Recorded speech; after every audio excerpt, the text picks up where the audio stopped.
વિગતવાર સમાચાર જોઈએ। મેયર સરકારી ગાડીમાં મહાકુંભમાં જવા મુદ્દે હવે દિનેશ બામણિયા સમર્થનમાં આવ્યા છે।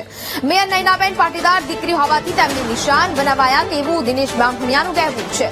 વધુ એક નેતાને વિવાદમાં લાવી ખતમ કરવાનો સિલસિલો યથાવત જોવા મળી રહ્યો છે। મારું કામ માત્ર ધ્યાન દોરવાનું છે, જોવાનું સમાજે છે તેવી પ્રતિક્રિયા દિનેશ બામણિયાએ આપી છે।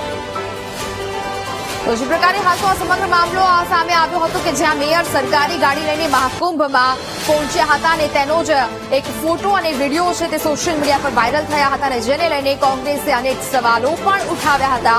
જો કે હવે આ મામલાને લઈને દિનેશ બામણિયા મેયરના સમર્થનમાં આવ્યા છે। મેયર નયનાબેન પાટીદાર દીકરી હોવાથી તેમને નિશાન બનાવવાની વાત દિનેશ બામણિયા દ્વારા કરવામાં આવી છે।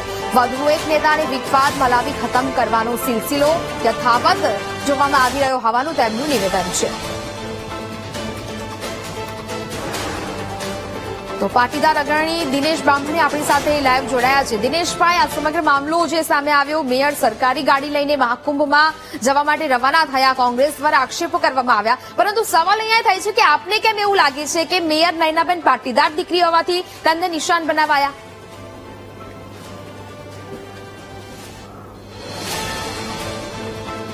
તો જે પ્રકારે હાલ તો આ સમગ્ર મામલો છે તે સામે આવી રહ્યો છે। દિનેશ બામણિયાએ રાજકોટના મેયરનો બચાવ કર્યો છે અને તેને જ લઈને હવે સવાલ થઈ રહ્યા છે। પાટીદારની દીકરી હોવાથી મેયર નયનાબેનને નિશાન બનાવાયા હોવાની વાત તેઓ કરી રહ્યા છે। વધુ એક નેતાને વિવાદમાં લાવી ખતમ કરવાનો સિલસિલો યથાવત છે તે જોવા મળી રહ્યો છે, એટલે કે કોના તરફ તેમનો ઇશારો છે તે પણ તેઓ સ્પષ્ટ કરી શકે।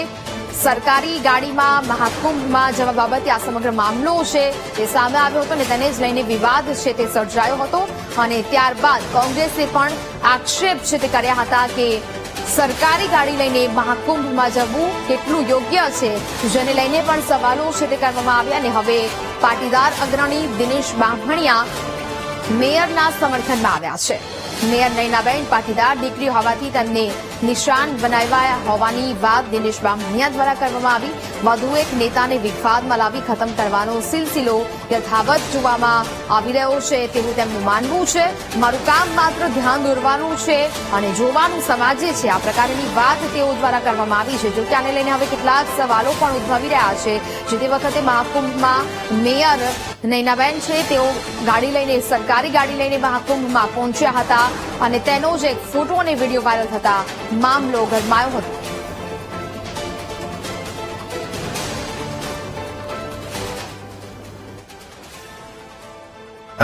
મેયરના ટ્રાવેલિંગ બાબતે જે અત્યારે વિવાદ થઈ રહ્યો છે તે સરકારી ગાડીઓનો ઉપયોગ કોઈ પણ વ્યક્તિએ કરવો ન જોઈએ અને આ ઉપયોગમાં જે કંઈ અત્યારે હાલના તબક્કે વિવાદ થઈ રહ્યો છે તે એક જાણી જોઈને ઉભો કરવામાં આવેલો વિવાદ છે। ભારતીય જનતા પાર્ટીના આંતરિક વિવાદનું કારણ હોય કે અન્ય રાજકીય પક્ષોનો વિવાદનું કારણ હોય, પરંતુ મારું સ્પષ્ટ એવું માનવું છે કે આ પાટીદાર સમાજની દીકરી છે એટલે એને ખતમ કરવાનું અને બદનામ કરવાનો જે સિલસિલો છેલ્લા 2-3 મહિનાથી ચાલી રહ્યો છે તેમાં રાજકોટના મેયરને પણ બદનામ કરવાની સાથે સાથે પોતાની રાજકીય કારકિર્દી ખતમ કરવાનો ચાલી રહ્યો હોય એવું મારું માનવું છે। આ તકે શીર્ષ નેતૃત્વ કંઈક સારી રીતે અને વ્યવસ્થિત રીતે આ તમામ પ્રયાસો કરે કે જેમાં ડામવાના પ્રયાસો થાય।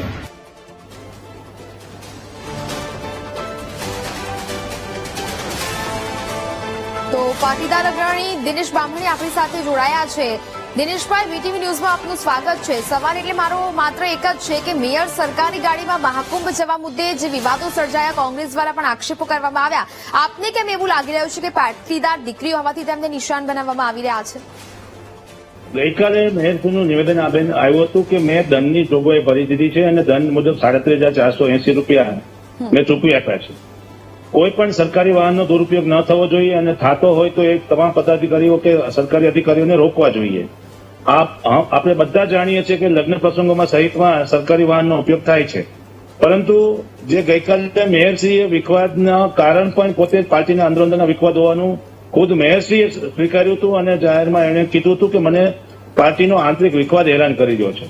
આ તકે મારું સ્પષ્ટ કહેવું છે અને હું હજુ પણ મારા નિવેદન ઉપર કાયમ છું કે પાટીદાર સમાજની દીકરી છે એટલે એને વિવાદ કરવાનું કામ ચાલી રહ્યું છે અને એના લીધે પોતાની રાજકીય કારકિર્દીમાં આગળ પડતા જે કંઈ પ્રશ્નો ઉભા થાય એને લઈને બદનામ કરવાનું કાવતરું થઈ રહ્યું છે।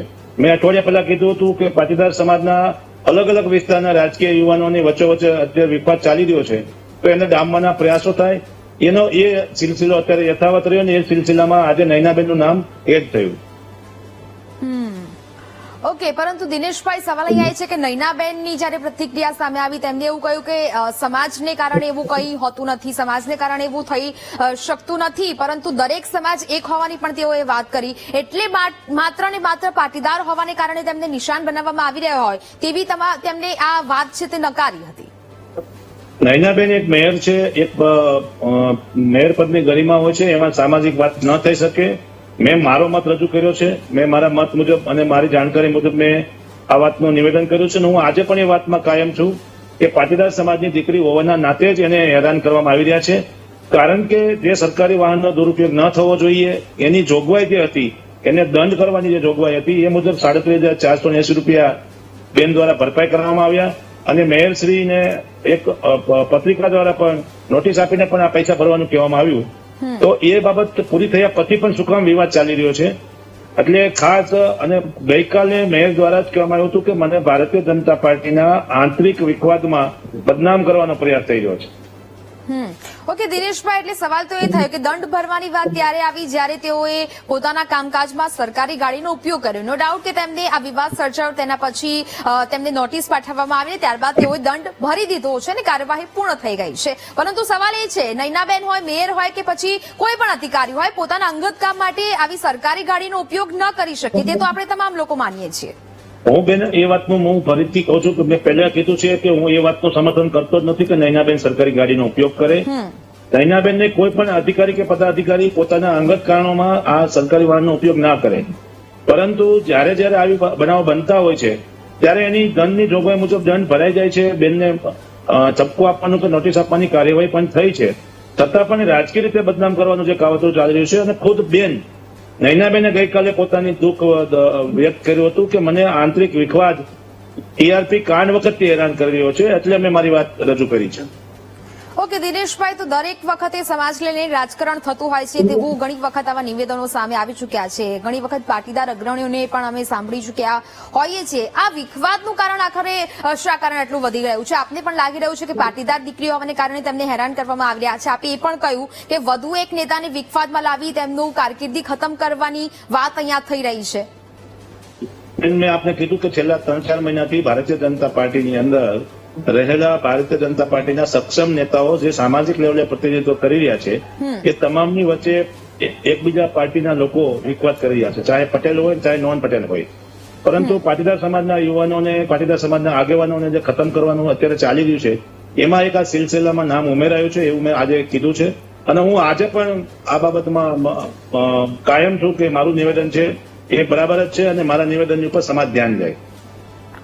ઓકે દિનેશભાઈ, એટલે સવાલ આખરે એ પણ થઈ રહ્યો છે કે મેયર છે નયનાબેન, તે તો ભારતીય જનતા પાર્ટીના જ છે, તો પછી એવું આખરે કેમ થઈ રહ્યું છે? દરેક વખતે સમાજના નામે આખરે રાજકારણ કેમ રમાય છે? કારણ કે આપે અત્યારે વાત કરી કે અંદરો અંદરના વિખવાદને કારણે તેમને નિશાન બનાવવામાં આવી રહ્યા છે, એટલે અંદરો અંદરના એ માણસ કોણ છે કે જે પાટીદાર લોકો ઉપર સીધું નિશાન તાકે છે ને આ પ્રકારના વિવાદો ઉભા કરીને તેમની કારકિર્દી ખતમ કરવા માંગે છે? એવું આપને કયા અંદાજા પરથી લાગી રહ્યું છે? એવા કયા માણસો છે કે જે પાર્ટીના જ માણસોની કારકિર્દી ખતમ કરવા માંગતા હોય? આપ જાણો છો કે કોઈ પણ શ્રેષ્ઠ નેતૃત્વ હોય, કોઈ પણ પક્ષ હોય, એની સામે જયારે આવા વિખવાદો થાય ત્યારે શ્રેષ્ઠ નેતૃત્વ એમને બોલાવીને કહી દેવામાં આવતું હોય છે કે ભાઈ તમારે આ બાબતમાં નિવેદનો ન કરવા અથવા આ બાબતમાં વિરોધ ન કરવો. આજે આપ જાણો છો કે સમગ્ર ગુજરાતમાં પાટીદાર પ્રભાવિત વિસ્તારોમાં ઊંઝાથી માંડીને દરેક જગ્યાએ ઊંઝાની માર્કેટિંગ યાર્ડની ચૂંટણીમાં પણ એકબીજા સામે આવ્યા અને ભારતીય જનતા પાર્ટીના આગેવાનોએ એમને પ્રોત્સાહન આપ્યું. આજે પણ હું કહી રહ્યો છું કે રાજકોટમાં આ કોઈ કોંગ્રેસ, આમ આદમી પાર્ટી કે બીજા પક્ષનો વિષય જ નથી, ફક્ત ને ફક્ત આંતરિક વિખવાદ હોવાનું ખુદ મેયર સ્વીકારી રહ્યા છે. એટલે આ બાબતે હું જે શંકા વ્યક્ત કરી રહ્યો છું. બીજી બાબત આપે કીધી કે કોણ છે, એ તો મારો પણ સવાલ છે કે કોણ આને ઈચ્છી રહ્યું છે કે પાટીદાર સમાજનું નેતૃત્વ ખતમ થાય, કોને લાભ થઈ રહ્યો છે, કોણ આનો બેનિફિટ ઉઠાવી રહ્યો છે, એ નેતૃત્વ તપાસ કરે. ઓકે દિનેશભાઈ, વીટીવી ન્યૂઝ સાથે જોડાયા તે બદલ આપનો આભાર. એટલે કે હવે આ સમગ્ર મામલો કે જેમાં મેયર સરકારી ગાડીમાં મહાકુંભ ગયા હતા ને તેને જ લઈને હવે દિનેશ બામણીયા તેમના સમર્થનમાં આવ્યા છે અને પાટીદાર દીકરીને નિશાન બનાવવામાં આવી હોવાની વાત તેઓએ કરી છે.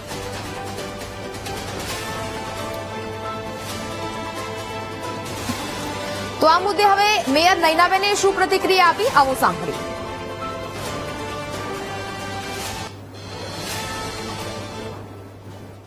જાહેર જીવનથી ઘણા વર્ષોથી સંકળાયેલી છું. મારો પરિવાર પણ જાહેર જીવનની અંદર સંકળાયેલો હોય તો આમાં સમાજને કોઈ ટાર્ગેટ કરવાનું મને લાગતું નથી, કેમ કે કઈ જે બનાવ બન્યો હતો એનું આપણે સત્ય અને સાચી હકીકત જે હતી એ મેં રજૂ કરી દીધી છે. પણ જે કાંઈ આંકડાકીય ભૂલ હોય એ તો સ્વાભાવિક છે, પણ આ મુદ્દો એક સમાજ તરીકે ક્યારેય આપણે લેવો ન જોઈએ.